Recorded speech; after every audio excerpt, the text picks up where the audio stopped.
El sonido del agua goteando me despertó otra vez. Eran las 3:17 a.m., según el reloj digital que proyectaba números rojos contra la pared de mi departamento. Un apartamento moderno, minimalista, con ventanales que daban a la ciudad que nunca duerme, pero que en esas horas parecía un cementerio vertical de luces parpadeantes. Me levanté de la cama king size que ocupaba solo, arrastrando los pies descalzos sobre el piso de madera pulida. La gota persistía, un metrónomo líquido que marcaba el tiempo de mi insomnio. No era la primera vez que me despertaba así. Caminé hacia la cocina, mis pasos resonando en el silencio del hogar que había construido para el éxito, no para la vida. El grifo estaba cerrado, pero el sonido continuaba, siempre continuaba. Giré la manija con más fuerza, como si eso pudiera silenciar lo que ya sabía que no tenía origen físico. Sobre la barra de la cocina, mi laptop seguía abierta. La pantalla proyectaba un resplandor azulado sobre documentos de trabajo, gráficas de rendimiento, proyecciones financieras. Todo lo que había elegido sobre todo lo demás. Las cifras brillaban como pequeños fantasmas digitales en la oscuridad. Junto a la laptop, una foto familiar comenzaba a amarillar en su marco de plata. Mi hermana Ana sostenía a sus gemelos, Sofía y Miguel, entonces de 4 años. Sonreían a la cámara mientras yo estaba ausente, como siempre. Como en cada cumpleaños, cada Navidad, cada momento importante que había sacrificado por construir mi futuro. El goteo se intensificó. Ya no era una gota cada pocos segundos, sino un chorro constante que parecía venir de todas partes y de ninguna. Me dirigí al baño, pero el sonido me siguió, burlándose de mi necesidad de encontrar una explicación lógica. En el espejo del baño, mi reflejo me devolvió la mirada, con ojos hundidos y ojeras pronunciadas. ¿Cuándo había sido la última vez que había dormido una noche completa? ¿Cuándo había sido la última vez que había hablado con Ana, con los niños? El agua ahora corría por las paredes, formando pequeños arroyos que convergían en charcos invisibles. Pero cuando encendí las luces, todo estaba seco, completamente seco. Solo quedaba el sonido, ese maldito sonido que me perseguía desde hacía semanas. Regresé a la sala, pero algo había cambiado. En la mesa de centro, donde antes solo había revistas de negocios y controles remotos, ahora descansaba un pequeño dinosaurio de plástico verde. Lo reconocí inmediatamente. Era de Miguel, el juguete favorito que llevaba a todas partes cuando era pequeño. Mis manos temblaron al tomarlo. La última vez que lo había visto fue hace 3 años, cuando Ana me pidió que cuidara a los niños por una tarde. Yo tenía una videoconferencia importante con inversionistas japoneses. Les dije que podíamos hacerlo otro día. Ese otro día nunca llegó. El juguete estaba tibio, como si acabara de salir de las manos de un niño. Pero eso era imposible. Nadie tenía las llaves de mi apartamento. Nadie venía a visitarme. Había construido mi fortaleza del éxito tan alta que había olvidado construir puertas para que entrara el amor. Un llanto suave comenzó a filtrarse por las ventanas. Al principio pensé que venía de la calle, tal vez algún bebé en el edificio de enfrente. Pero el sonido tenía una cualidad extraña, como si viajara a través del tiempo, más que del espacio. Me acerqué a la ventana. La ciudad se extendía ante mí, un mar de luces que había conquistado desde mi piso 32.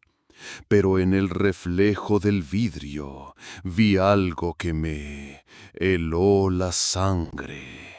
Una figura femenina de pie detrás de mí, con un vestido blanco que se movía como si estuviera sumergido en agua. Me giré bruscamente. No había nadie.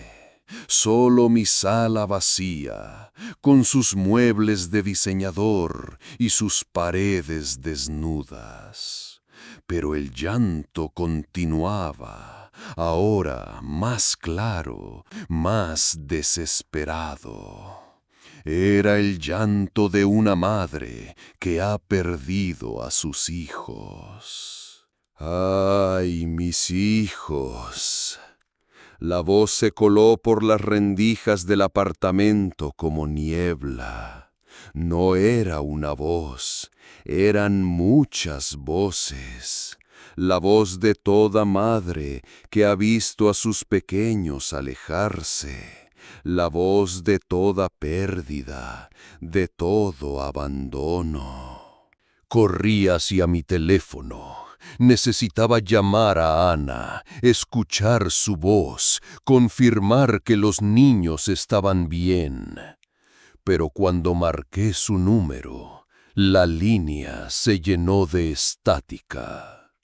Entre el ruido pude escuchar fragmentos de conversaciones pasadas, mis propias excusas repetidas como un eco cruel.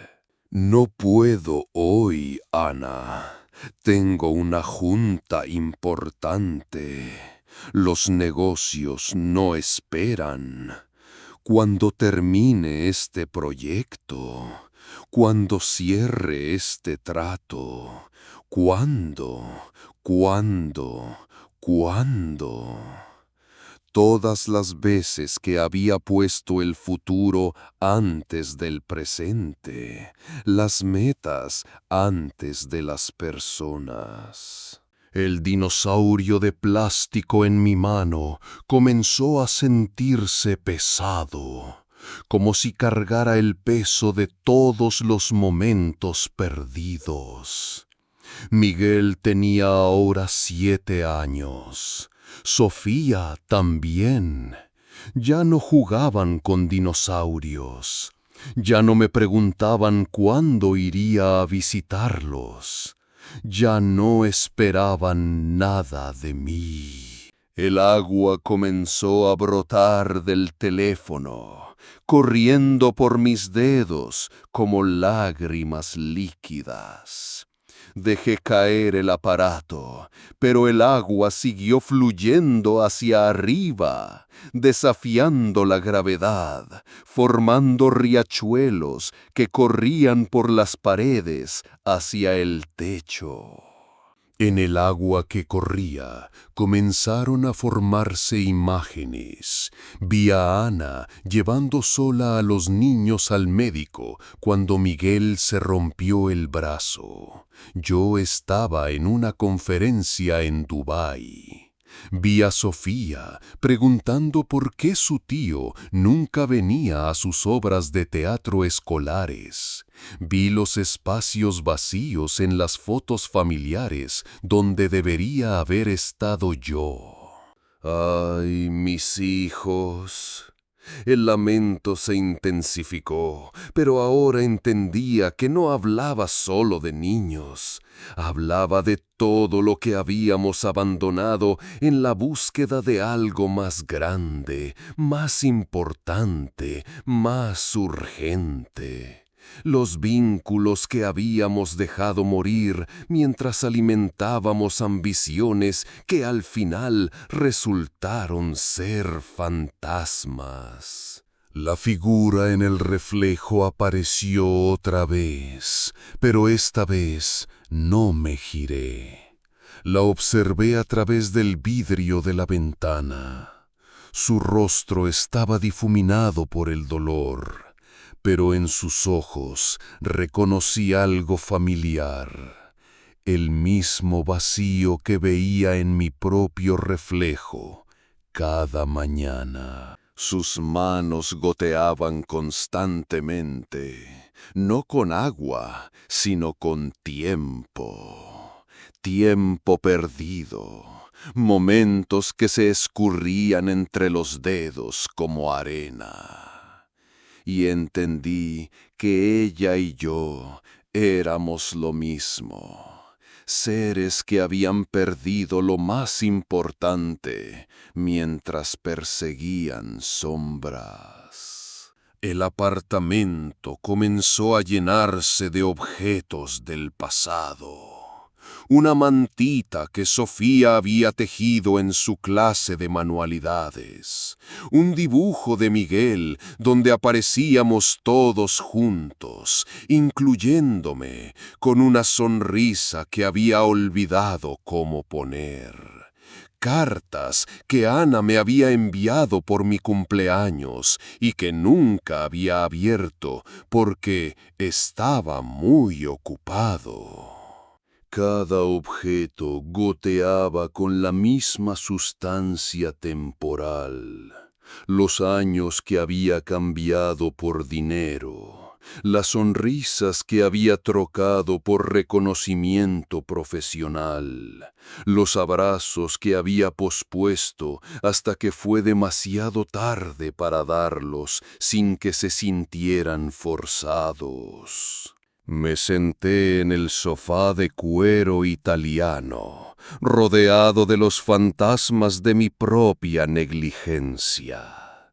La Llorona se acercó, ya no reflejada, sino presente, real en la forma en que solo puede ser real lo que surge de nuestras propias entrañas. No vino a llevarse nada, vino a mostrarme lo que ya había perdido. Sus lágrimas eran las mías, su lamento era el eco de todas las veces que había elegido la mesa de juntas sobre la mesa familiar, la red de contactos sobre la red de afectos. Los buscas porque los perdiste, me dijo sin mover los labios, su voz filtrándose directamente en mi mente. Yo busco a los míos porque los perdí también. La diferencia es que los tuyos siguen vivos, esperando. El dinosaurio de plástico en mi mano se transformó en mi teléfono. En la pantalla, una notificación de WhatsApp de Ana. Los niños preguntaron por ti hoy. Les dije que estabas muy ocupado, como siempre. Pero por si cambias de opinión, el sábado es el cumpleaños de Sofía, 3 p.m. Ya no espero que vengas, pero quería que lo supieras. El mensaje tenía fecha de hace 2 semanas. Su cumpleaños había pasado. Otra fecha perdida en el calendario de mi ambición. Otra oportunidad que se había escurrido mientras yo perseguía la siguiente promoción, el siguiente logro, la siguiente meta, que siempre parecía más importante que el siguiente abrazo. La Llorona extendió su mano hacia mí, y por un momento pensé que venía a llevarme. Pero cuando toqué su palma, sentí algo diferente. Una oportunidad. No de borrar el pasado, sino de escribir un futuro diferente. «Aún hay tiempo», susurró, y su figura comenzó a desvanecerse como niebla al amanecer. Pero no todo el tiempo del mundo, nunca lo hay. Las aguas que inundaban mi apartamento comenzaron a retroceder, llevándose consigo todos los objetos del pasado, excepto uno, el dinosaurio de Miguel, que permanecía en mi mano como un ancla al presente. Cuando la última gota desapareció, me quedé solo en mi apartamento perfecto y vacío. Pero algo había cambiado. En el silencio que siguió, no escuché el eco de mi soledad, sino el eco de las posibilidades. Tomé mi teléfono con manos temblorosas y marqué el número de Ana. Esta vez la línea se conectó clara y nítida. Ring, ring, ring. ¿Daniel? Su voz sonaba sorprendida, como si hubiera recibido una llamada del pasado. ¿Estás bien? Son las 4 de la mañana. Ana, mi voz se quebró. Sé que llegué tarde al cumpleaños de Sofía. Sé que he llegado tarde a muchas cosas. Pero, ¿crees que podría compensarlo de alguna manera? Hubo un silencio del otro lado. Pude escuchar su respiración y detrás el sonido suave de los niños durmiendo. Vida real, tangible, esperando. Los niños van a estar emocionados, dijo finalmente, y pude escuchar una sonrisa cansada en su voz. Pero Daniel, esta vez tiene que ser diferente. No puedes prometerles cosas y luego desaparecer cuando el trabajo te llame. Lo sé, respondí, mirando mi reflejo en la ventana. Esta vez no había ninguna figura detrás de mí. Solo yo y las decisiones que estaba por tomar. Esta vez va a ser diferente, lo prometo. Después de colgar, me quedé sentado en la oscuridad de mi apartamento. El goteo había cesado completamente. reemplazado por el sonido de mi propia respiración y el latido de mi corazón. Sonidos de vida, no de pérdida. En mi escritorio, cerré la laptop sin guardar el documento en el que había estado trabajando. Las cifras podían esperar. Por primera vez en años, entendí que el éxito real no se medía en números, sino en momentos, no en logros, sino en presencias. Tomé una ducha larga, dejando que el agua caliente lavara no solo el cansancio, sino también la sensación de estar constantemente corriendo hacia algo que siempre se alejaba. Cuando salí, el espejo me devolvió la imagen de alguien que se veía ligeramente más humano. Esa tarde, en lugar de ir a la oficina, manejé hacia la casa de Ana. Llevaba el dinosaurio de Miguel en el bolsillo y una disculpa sincera en los labios. No era mucho, pero era un comienzo. Mientras conducía, pasé por un canal donde las madres llevaban a sus hijos a alimentar a los patos. Vi a una mujer vestida de blanco a la orilla del agua, observando a una familia feliz. Cuando parpadeé, ya no estaba ahí. Pero el mensaje había quedado claro. Algunos abandonos no se pueden reparar, pero otros, los que aún importan, todavía esperan por nosotros. Llegué a la casa justo cuando los niños salían de la escuela. Miguel, ahora tan alto, me vio y se detuvo en seco. Por un momento pensé que no me reconocería, que había esperado demasiado. Pero entonces corrió hacia mí, y cuando lo abracé, sentí que algo que había estado roto dentro de mí comenzaba a sanar. Sofía se unió al abrazo, y por primera vez en años entendí lo que significaba estar realmente presente. «Trajiste mi dinosaurio», dijo Miguel, mirando el juguete que saqué del bolsillo. «Pensé que lo había perdido para siempre». «No», le respondí, revolviendo su cabello. Solo estaba esperando el momento correcto para volver a casa.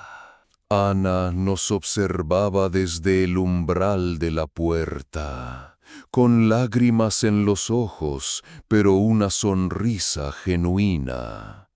«Bienvenido a casa, hermano», dijo simplemente. Esa noche cenamos juntos por primera vez en 3 años. Hablamos de todo y de nada, de los sueños de los niños y de mis propios miedos. Cuando Miguel me preguntó si vendría a su próximo partido de fútbol, no dudé ni un segundo antes de responder que sí. Mientras ayudaba a Ana a lavar los platos, ella me preguntó qué había pasado para cambiar tan repentinamente. Le conté sobre las noches de insomnio, sobre el agua que goteaba, sobre la sensación de estar perdiendo algo importante sin saber qué era. «Tuviste una visita de la Llorona», dijo con una sonrisa que era mitad broma, mitad comprensión profunda. Mamá siempre decía que ella no venía por los niños, sino por los adultos que habían olvidado cómo ser familia. Esa noche, cuando regresé a mi apartamento, el silencio se sintió diferente. No era la ausencia de vida, sino la presencia de posibilidades. Sobre mi escritorio dejé una foto nueva, la que habíamos tomado durante la cena, todos juntos, sonriendo como si fuéramos una familia real. Durante las siguientes semanas, reestructuré mi vida completamente. Delegué más responsabilidades en el trabajo. Establecí límites claros entre el tiempo profesional y personal. Y por primera vez comencé a decir no a oportunidades que me alejarían de lo que realmente importaba. Los niños comenzaron a llamarme tío Daniel otra vez, en lugar de el señor que conoce mamá.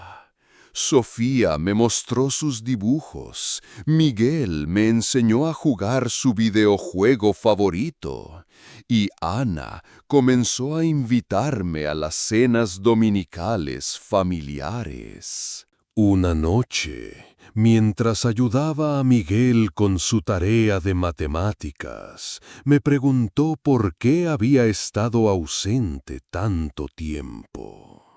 Le expliqué, en palabras que un niño de 7 años pudiera entender, que a veces los adultos se confunden y piensan que trabajar mucho es más importante que estar con la familia. Pero ahora ya no estás confundido, ¿verdad?, me preguntó, con esa sabiduría simple que solo tienen los niños.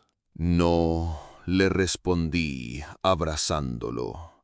Ahora sé exactamente dónde debo estar. Meses después, en una noche lluviosa, el sonido del agua goteando regresó a mi apartamento.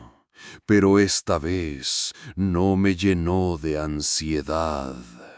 Me levanté con calma y revisé todas las llaves, todas las tuberías. Todo estaba en orden. Entendí que el goteo no era una amenaza, sino un recordatorio. Un eco suave de las lecciones aprendidas, una alarma gentil que se activaba cuando comenzaba a desviarme del camino que había elegido. En el reflejo de la ventana, por un momento, vi nuevamente la figura de la mujer vestida de blanco, pero esta vez no lloraba. Me hizo un gesto de asentimiento, casi imperceptible, antes de desvanecerse como una bendición en la noche. Comprendí que la Llorona no era el monstruo de mis pesadillas, sino la guardiana de mis prioridades. Su llanto no era una maldición, sino una llamada de atención para todos aquellos que, como yo, habíamos perdido el rumbo en la búsqueda de metas que al final resultaron ser espejismos. Al día siguiente, renuncié a un ascenso que me habría dado más dinero, pero menos tiempo con la familia. Mis colegas pensaron que había perdido la cabeza. Mi jefe me dijo que estaba tirando mi carrera por la ventana. Pero esa tarde, cuando recogí a los niños de la escuela y fuimos juntos por helados, supe que había hecho la elección correcta. El éxito real no se mide en la altura de la torre que construyes, sino en quién está ahí para compartir la vista contigo.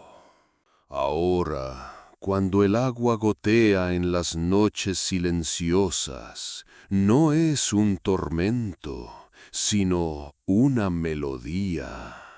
La música de una vida balanceada, donde el trabajo tiene su lugar, pero la familia tiene el corazón.